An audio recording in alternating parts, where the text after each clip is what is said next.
sa clinical trials, ang mga adverse events or yung tinatawag na reactions could go up as high as 30-40%. Pero yung mga reported is only 3%. Under nga, ayaw na nilang mag-report.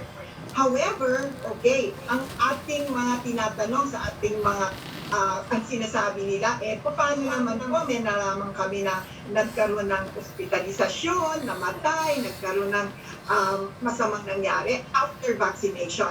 Ito po ang masasabi namin sa inyo.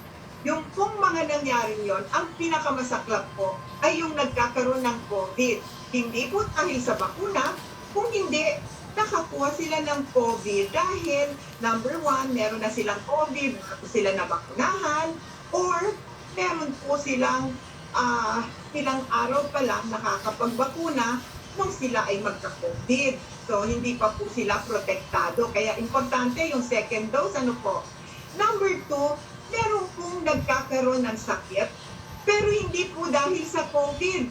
Yung po ay dahil o COVID vaccine. Yung po ay dahil sa kanilang hindi nagamot na underlying condition, kagaya ng heart disease, diabetes, alta-pressure. Pero ang magandang balita din dyan, alam mo, mas marami ang naisasalba kung kayo po ay magpapacheck up bago kayo magpapakuna. Kasi nakikita po na pwede pala kayong gamutin bago kayo magpatakot. And number three, I would like to say that the real contraindication to vaccination is yung pong allergy. Kasi pag kayo po ay napatunayan na meron kayong allergy doon sa first dose ng bakuna, kayo po ay maaring baguhin ang second dose. Hindi na po ibibigay sa inyo yung second dose. And those are very, very small. Napakaliit lang po ng porsyento na masasabi nating tunay na nagkaroon ng allergy or anaphylaxis. At yun naman po ay nagagamot. So, ang magandang balita dito, Secretary Harry, is that ang pagbabakuna po sa loob ng 3 buwan or sa mahigit ng 5 milyon na nabakunahan sa Pilipinas at mas higit kong 100 eksperto ang tumututok sa mga adverse events mula sa Luzon, Visayas, and Mindanao. Yung po ang ginagawa ng ating mga eksperto, tutukan yung mga nare-report na adverse event. Wala po kaming nakikita na makakasama sa pagbabakuna. Ang nakakapag-hospital po at ang masamang nangyayari ay kung hindi po nagamot yung kanilang underlying condition. At yun din pong mga elderly na kung minsan hindi talaga nila alam kung ano yung kanilang sakit. At ito pa, isang magandang balita. Alam mo ba na nung ikumpara namin yung mga nagkakasakit pagkatapos mabakunahan, kumpara dun sa mga normal na hindi naman nagpapabakuna at ang tinatawag natin ay yung general trend. Diba? Mas marami nakikita kaming may sakit at nagkakaroon ng sakit sa puso, nag-aatake, nag-i-stroke, dun sa hindi nabakunahan, kesa dun sa nabakunahan.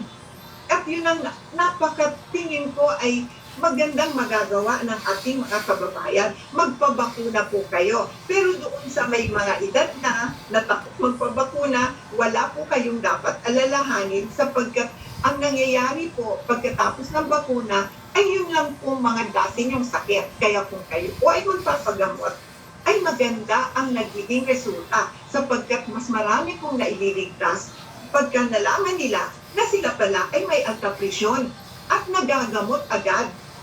Yun ang aming nakikitang parang silver lining eh. Kaya maski na marami tayong sinasabing report na may adverse event, yan naman po yung mga minor kagaya ng lagnat, kagaya ng pagsakit ng ulo, pagkakaroon ng sakit ng tiyan, yung medyo nasusuka-suka or nagtatae, yan naman po ay expected natin na nadadala talaga ng minor, tawag natin, lahat naman po ng bakuna ay may ganyang side effect. So ang gusto lang po nating ipahatid sa ating mga kababayan, Sir Harry, is the fact na hindi po sila dapat matakot sa bakuna. At kung kayo naman po ay gustong tumaas pa ang kumpiyansa, mabuti po, magpa-check up na rin kayo ng inyong blood pressure, ng inyong blood sugar bago kayo magpapakuna nang sa ganun mas kampante tayo at mas kumpiyansa at tiyak po natin mas maililigtas kayo sa mga adverse event. So, over to you. Yan ang aking importanteng mensahe sa araw na ito. Thank you, Dr. Lolo Bravo, para sa mga napakagagandang balita na binigay nyo sa amin ngayon, no? Na walang seryosong adverse reactions ang mga bakula. Tanong ko lang po, doon sa mga kakaunting mga reports ng adverse reaction, meron ba hong isang particular na brand na bakuna na pinakamaraming nare-report na minor na mga adverse events? Well, Sir Harry, yung Sinovac, ang pinakamataas niyang adverse event ay yung pagtaas ng blood pressure. Okay? At yun naman, ang sinasabi natin ay magagamot kung kayo po ay mabibigyan ng inyong maintenance or yung tinatawag nating anti-hypertensive drugs. Sa Astra naman, ang pinakamataas na nakikita natin ay yung tinatawag na fever or nag-chills or matamlay ang katawan. Yan yung mga mas maraming nakikita. At dito naman ngayon sa Pfizer, meron na rin tayo nakikitang fever and chills. At nakikita naman natin, konti pa lang kasi yung sa Gamaleya, pero common na talaga or pangkalahatan ay yung talagang lagnat at pagtamlay ng katawan. Yan ay expected natin at talaga namang pinapaalam natin yan sa ating mga kababayan pag sila ay binabakunahan. Pero, ito yung, kumbaga sa mga tao nag-aalala sila, yung very, very rare, okay? Yung napakaliit na tsansa, sabi natin 1 in a million tsansa na meron pong magkaroon ng tinatawag nating clotting. Nakita din po natin yan kasi meron na tayong almost 5 million, di ba? So if you look at this, we have seen at least 5 kasi 1 in a million. Meron na rin po tayong makikita ng mga around 5 na tinatawag nating clotting or parang nagkaroon ng coagulation defect na posible pong mag-bleed, okay? Posible pong magkaroon ng tinatawag na bara ang inyong mga veins. Yun po ay pwedeng magamot kung ito po'y i-report nyo sa lalong madaling panahon. Alam mo kasi Sir Harry, kung minsan kaya hindi naaagapan yon at meron ng isa o dalawa na hindi naagapan. Kasi yung mga tao natakot mag-report or natakot pumunta sa ospital kasi sabi nila baka sila masabihan na may COVID. And hindi maganda yon. Kayo po ay sinasabihan natin na pag kayo po ay nagkaroon ng karamdaman after vaccination, mas mabuti po na magpunta na kayo, mag-report sa inyong vaccination center o doon sa ospital. At huwag po kayong matakot dahil sa lalong madaling panahon na makita ang inyong adverse event ay magagamot naman po. Ang nakita lang nating masaklap, Sir Harry, is kung hindi sila mag-report and too late pagka sila ay pumunta sa ospital. So over to you. Join natin for in case yung ating mga kulit sa Malacanang press corps of questions, no? So tuloy na po tayo sa ating open forum, Yusek Roque. Yes, good afternoon, Secretary Roque. May tanong si Laila sa Laverne of Inquirer. Hindi ko lang po alam kung ito'y nakasama na ninyo sa presentation kasi late po ako nakapasok. Pero ang question po niya, will the palace fund the back pay and differential pay of the previously demoted nurses whose positions have since been corrected under a memorandum issued by Executive Secretary Medel Dea? In PGH alone, nurses are seeking 43 million pesos. If yes, what will be the source of the funds? From Laila Salavera of Inquirer. Ikaw po, yung prospect na kailangan na po ng gobyerno yung mas mataas ng sahod ng ating mga nurses. Ito po ay desisyon naman po ng Korte Suprema, no? yung POCI's decision, no? Ang nurse ang naghain po ng kasong yan. No?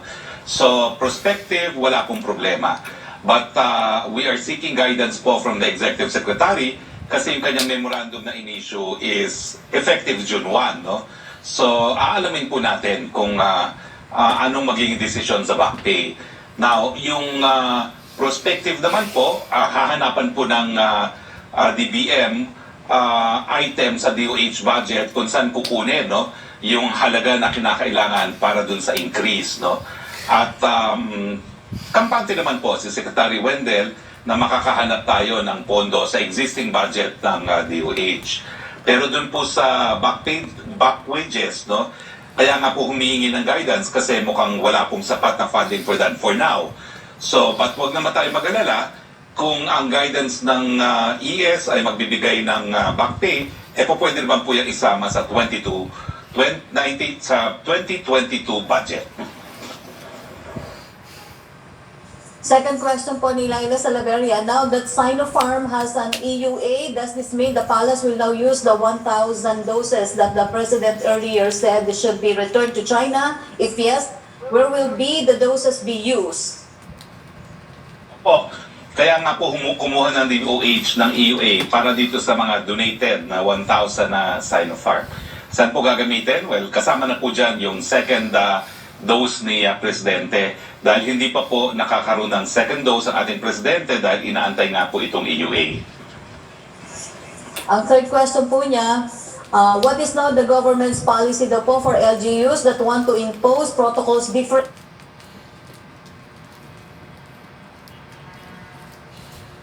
Disrupt businesses. National flights from Mactan, Cebu. Medyo malabo ba ang sound system? Ayos na ang sound system. Nag-e-echo. Antay lang po natin maayos yung sound system.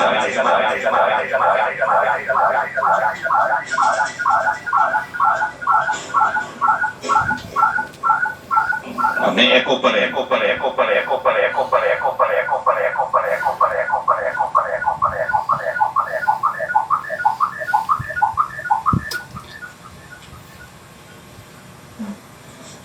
Memorandum.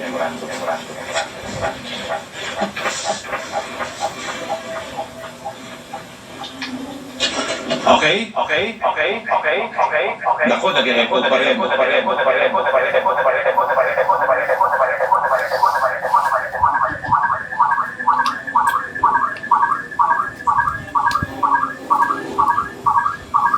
Sandali lang po tinitingnan natin kung paano maayos ang echo.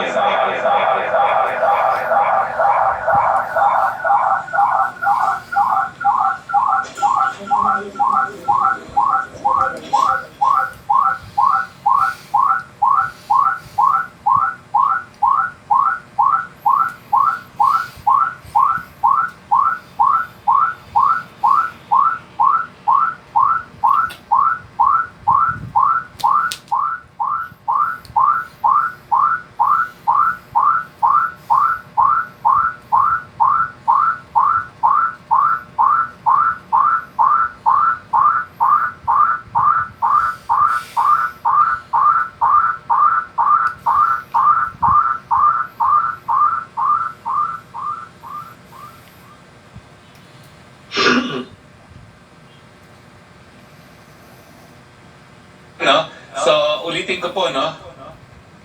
Yung memorandum po na in-issue ni Executive Secretary extending the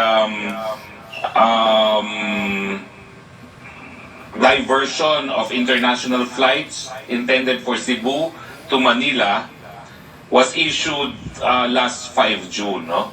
At ang nakasulat dito po, to ensure that upon resumption of international flights to Mactan Cebu International Airport, the travel and testing protocols approved by the Interagency Task Force for the Management of Emerging Infectious Diseases will be fully and seamlessly implemented.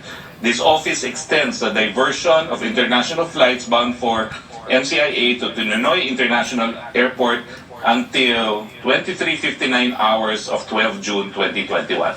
So, inaasahan po natin that on the 13th of June, the IATF protocols on arriving OFWs and OFs will be implemented in Cebu. Yan po ay according to the memorandum issued by the Executive Secretary dated 5 June 2021. Next question, Yusek Roque. Yung po muna, Secretary, yung susunod po magtatanong ay si Mela Les Moras via Zoom. Go ahead, Mela. Mela? Hi, good afternoon, Secretary Roque. Just a quick follow-up about sa order ni OE ng Office of the Executive Secretary. So, ibig sabihin po ba, Secretary Roque, kapag nawala na yung diversion of flights sa Cebu, ang mangyayari na kailangan katulad na ng testing at quarantine protocols sa buong bansa, yung paiiralin sa Cebu. Tama po ba? Yes, that is what appears in the memorandum of the Executive Secretary. Okay. Secretary Roque, doon naman po tayo sa National Vaccination Program. Linawin lang po natin kasi I understand dito nga sa A4, marami pong natuwa na marami nang kasama sa ating economic frontliners. But just to clarify, kasi paulit-ulit din natin nililinaw na ito ay para sa mga kababayan natin nagtatrabaho sa labas ng kanilang bahay. Pero paano naman daw, Secretary Roque, yung mga work from home na under an alternative work arrangement dahil nga pa rin sa COVID-19 pandemic, are they included po under sa A4? Kasi anytime pwede naman silang pabalikin sa opisina para naman personal na magtrabaho ulit. Ano po bang pasya natin para sa work from home? Well, bagamat ito po ay lilinawin ko, no? Pero yung mga nasa work from home na normally nasa work at the premises, no? Sila po ay normally pag pinare-require na sa trabaho nila, makakasama sa A4, no? Ito naman po ay temporary work arrangement lamang habang may pandemya at in fact sa gobyerno ay 30% skeletal force lamang. Pero sa tingin ko po, although this is subject to verification, kasama po sila kasi yung mga taong gobyerno, no, for instance, no, skeletal workforce ang utos ng ating Executive Secretary, no, hindi naman ibig sabihin na palibasa hindi sila kasama doon sa 30% workforce, hindi na sila mapapabahagi doon sa A4. Kaya po natin sila isinama para nga po tuluyan ng maging normal ang work arrangements ng ating mga nagtatrabaho sa pribado at pampublikong mga sektor. Okay. And Secretary Roque, follow-up lang po sa public address kagabi kasi nabanggit din ni Secretary Galvez na yung A5 ay anytime soon, tina-target din na maisama na sila sa vaccination. May specific date po pa kaya tayo kung kailan na maisasama yung A5? At pag po ba sinabi natin kasama na rin yung A5, ibig sabihin po ba nito, general public pwede nang magpabakuna? Well, wala pa pong petsa na naanunsyo at ito po ay subject to availability of vaccines. Pero ang report naman po ni Secretary Galvez kagabi, at napanood naman po natin lahat yan, no?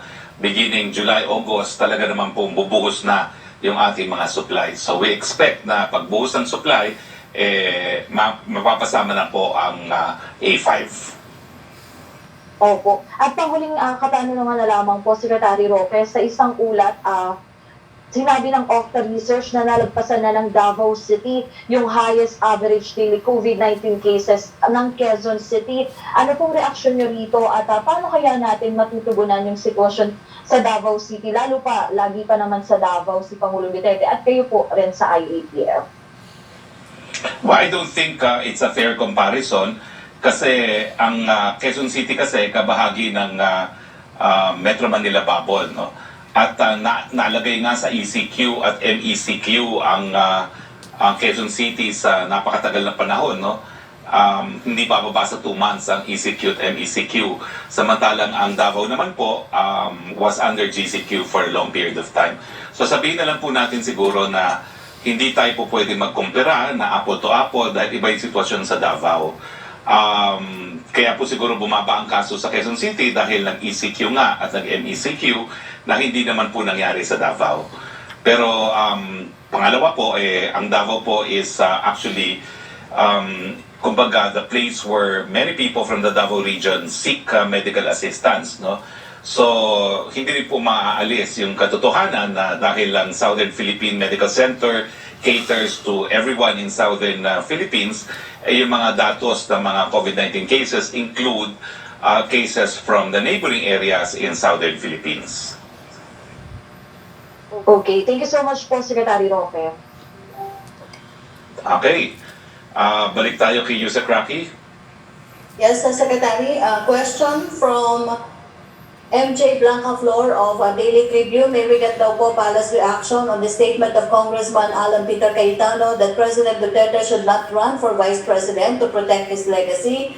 Will the President consider the advice of his former running mate? Similar question with Chris Jose of Remate.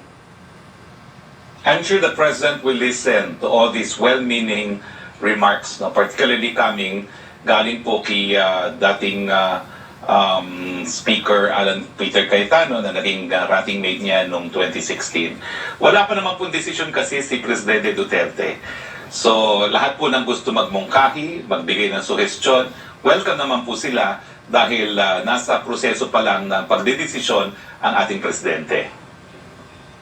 Ang second question po niya, did the President mention politics during your meeting with him last night? Did he give his reaction to the PDP Laban's resolution convincing him to run for Vice President?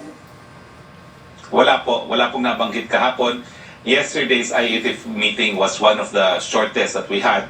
We ended rather early, bagamat matagal po talaga yung biyahe galing sa Davao, so late na rin kaming nakauwi. No? And the President also had a later engagement, no, na doon din sa same venue kagabi. So wala pong politika. It was straightforward COVID kahapon. Opo. Ang third question po niya, did he comment on calls for the presidential bid of Mayor Sara? Is he worried or concerned that the mayor will run for a higher government post next year? Wala po. Wala pong kahit anong sinabi kagabi because as I said, it was a short meeting, a very short meeting, and no politics po. Thank you, Secretary Roque. Punta naman tayo kay Melo Acuña, please. You're doing well in Baguio City. Nabalita ko po na meron ng EUA yung Sinopharm at DOH ang nag-apply sa FDA. Pero parang iba raw po yata yung procedure. May opisina na rin ba yung Sinopharm sa Pilipinas to be granted EUA by the FDA? Ang pagkakaintindi ko po, yung EUA was granted for the 1,000 donated. Kasi specific po yung EUA na it was for the donated Sinopharm. So kung mag-aangkat pa po ng mas marami, I think a separate EUA will have to be given to the entity na mag-i-import po niyan. Thank you for the clarification. I came across a drug called Arbidol hydrochloride, said to be anti-COVID. Pinagbibili na po online. Pero wala pang sagot sa akin si Director General Domingo kung ito'y aprobado na. Kung hindi ito aprobado, bakit ito nakakapasok sa online platform? Hindi po kaya smuggled ito?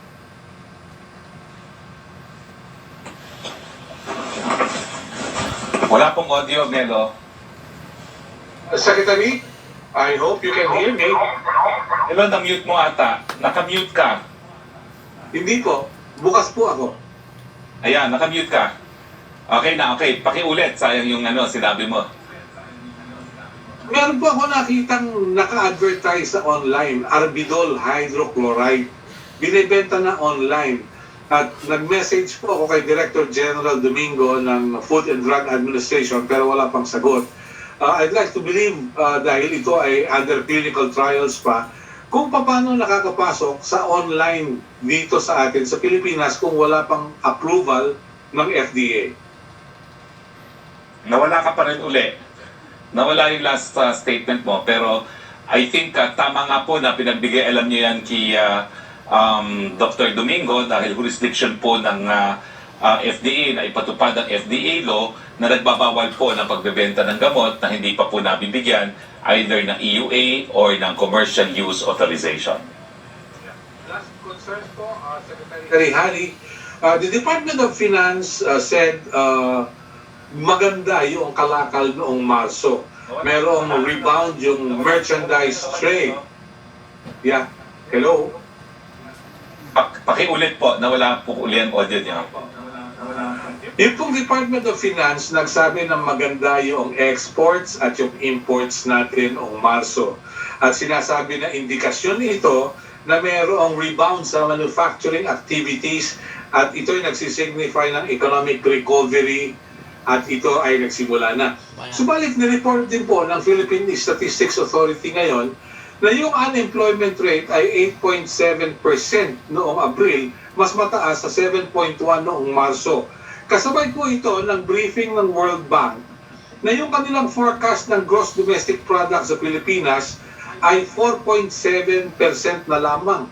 Mas mababa kaysa doon sa kanilang projection noong Marso. At ito'y mababa rin doon sa forecast ng gobyerno na 6 to 7% growth this year. Sa ganitong datos, saan patungo ang ekonomiya ng Pilipinas, Secretary? Well, Nelo, ang kasagutan ay dahil nga po sa mga new variants, napilitan tayong mag-ECQ, ECQ at GCQ with restrictions dito sa Metro Manila Plus, where 63% of our GDP comes from. So hindi po nakapagtataka kung bakit tumaas muli ang unemployment rate kasi 3 buwan po tayo ng ECQ, MECQ at GCQ with restrictions. So, pero kinakailangan naman po yan to achieve total health, na masigurado na minimize poverty at the same time control the dramatic rise in cases dahil nga po sa mga new variants. So, lahat po ng mga datos na yan, unfortunately, dahil po sa pagsasara muli ng ekonomiya. At ang kinabukasan po natin, lalo na sa remaining buwan ng taong ito, talagang taong bayan po ang magdedesisyon dyan. Kinakailangan po talaga mask, hugas, iwas at bakuna. Pero ang strategiya naman po natin, unang-una is tangkain na i-control nga ang disease neto para lalo tayo makapagbukas ng ekonomiya. Pangalawa, patuloy pa rin po yung paggagamit natin ng fiscal at monetary policies na umaabot hanggang 2.7 trillion po ang ating binibigay na subsidiyan. At pangatlo po, yung pinabibilis nga po natin ang pagbabakuna. At dahil nga po dito sa three-pronged strategy neto, tingin ko makakabawi tayo. Bagamat, gaya po sinabi ng World Bank, hindi siguro kasing bilis ng inaasahan natin nung ating plano dahil yung nagplano po tayo, hindi natin akalaing mag-ECQ at MECQ tayo sa ganitong kahabang panahon. Salamat po. Thank you very much. Good afternoon.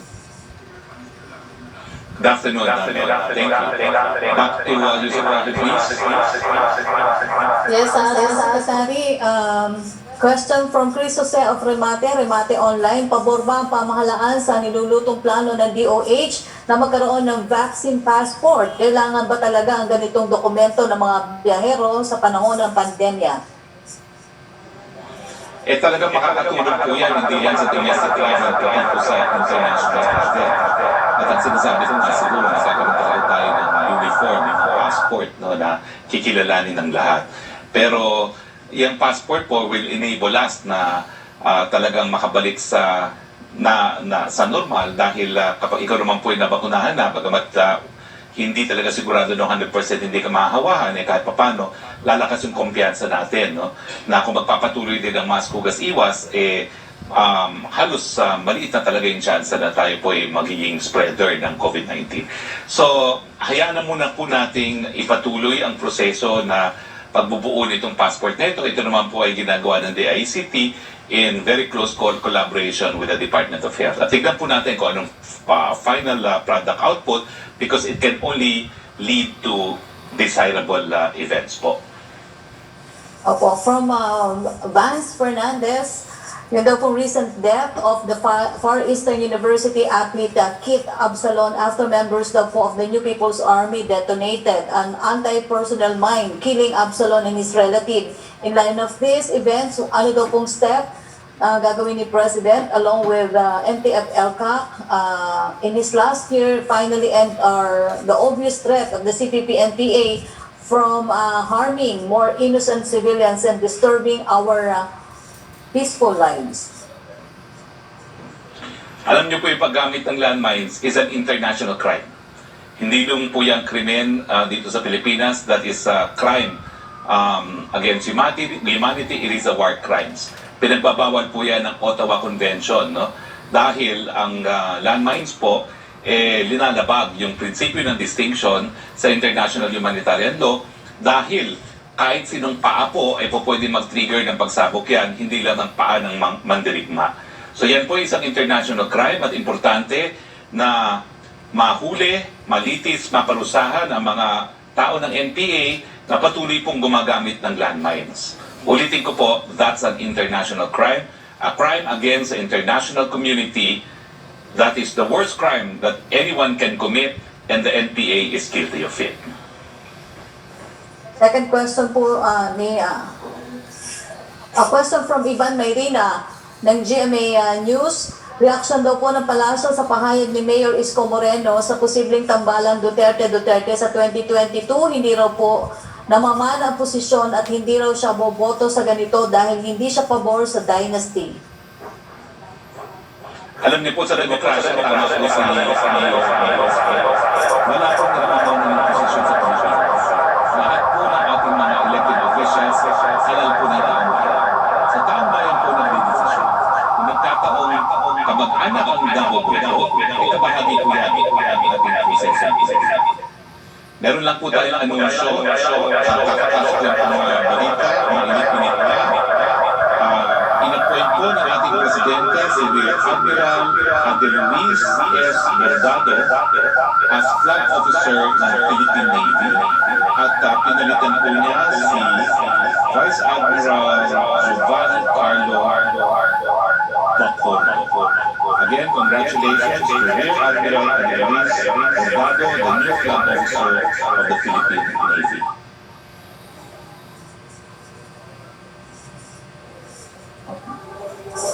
Secretary? Okay, can you hear me? Secretary, mamaya pag gumanda yung audio. Pag gumanda yung audio nyo kanina, nag-echo kasi kayo kanina, Secretary. Mamaya papaulit po namin yung appointment na binasa ninyo. Hindi po malinaw ang dating sa amin dito, Secretary. Tinalaga po ng ating presidente si Rear Admiral Luis S. Bordado as flag officer ng Philippine Navy. Basis effective June 9, 2021. Secretary, question. Second question po ni Ivan Mayrina ng GMA News. May update na ba on the IATF assessment of Cebu sa testing and quarantine protocols? Will this not set a precedent for other LGUs to come up with their own protocols inconsistent with those set by the IATF? And may result to confusion among the public. Similar question po ni Laila Salaveria na Inquirer at ni Ryan Macasero ng Rappler Cebu. Ask and already answered na po kanina. Ang third question po ni Ivan, any update na po sa BFA renegotiation? Is the President close to a decision and is he leaning towards continuing with the improved agreement? Similar question with Kylie Atienza of Business World. Wala pa pong desisyon ng ating presidente sa BFA. Ang fourth question po niya, World Bank cuts 2021 cuts forecast for Philippine annual to 4.7% from 5.5%, says possible resurgence in COVID-19 infections, a key risk toward recovery. Well, ask and answered na po yan. Talaga pong ang forecast ay bumaba dahil tayo nga po ay nagsara muli ng ating ekonomiya nung tayo po ay nag-impose ang ECQ, MECQ, travel bubble, dahil po yan sa mga new variants na pumasok sa ating bayan. From Kylie Atienza of Business World, may update na po ba sa AO number 18? It's subject po for complete staff work sa Office of the President. Although we acknowledge receipt of the request by Director General Plaza. Second question niya, unemployment rate in April rose to 8.7% from 7.1% recorded in March. This is equivalent daw po to 4.14 million Filipinos. Think Ibon earlier said that the labor force grew by 3.8 million in March, meaning there still was not enough work for everyone. What step daw po na gagawin made by the administration to mitigate unemployment and protect the country's labor force amid a prolonged pandemic? Well, as the answer po ang truly ang coronavirus,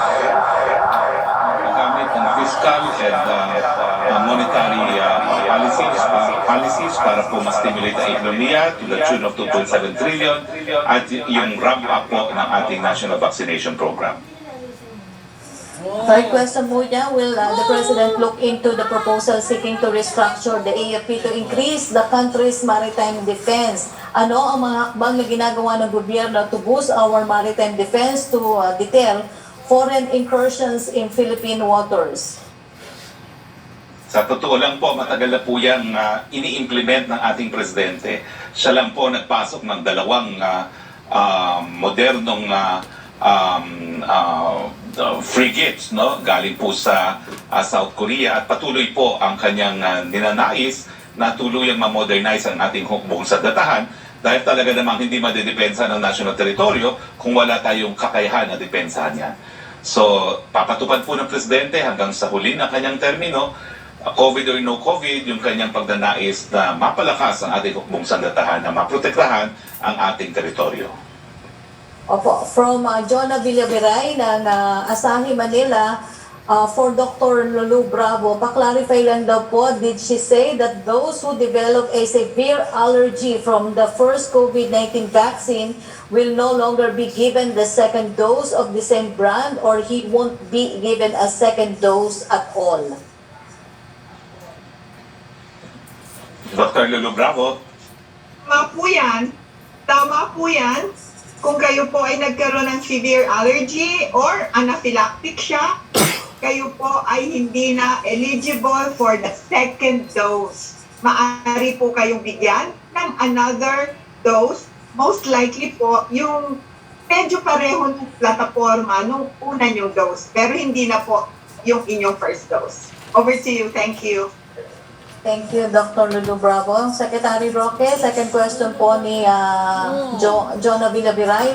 Kung ang village daw po or condo management ay hindi pinatutupad ng maayos ang health protocols tulad ng pagsusuot ng face shield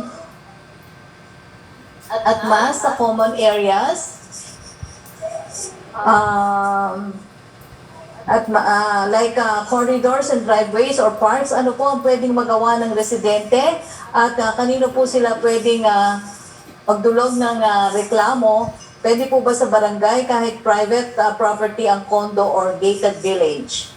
Ang parang tanong mo, ano ang remedyo kapag ang mga building property managers ng mga condominiums ay hindi nakakatipad ng protocols? Well, pwede mong magsumbong po yan sa mga barangay. Kasi lahat po ng mga pribadong condominium still form part of the barangay, no? So po pwede pong magpatupad dyan ang mga barangay at ang kapulisan, no? At po pwedeng mareklamo din po yung mga property managers na hindi sumusunod dahil yan po ay disobedience to agents of authorities kapag binigyan na po sila ng ultimatum na ipatupad ang mga minimum health protocols. Po, ang third question po niya ay, ngayong mas maluwag na po ang quarantine restrictions sa NCR, pwede na po ba ang outdoor group exercise classes katulad ng Zumba at Tai Chi?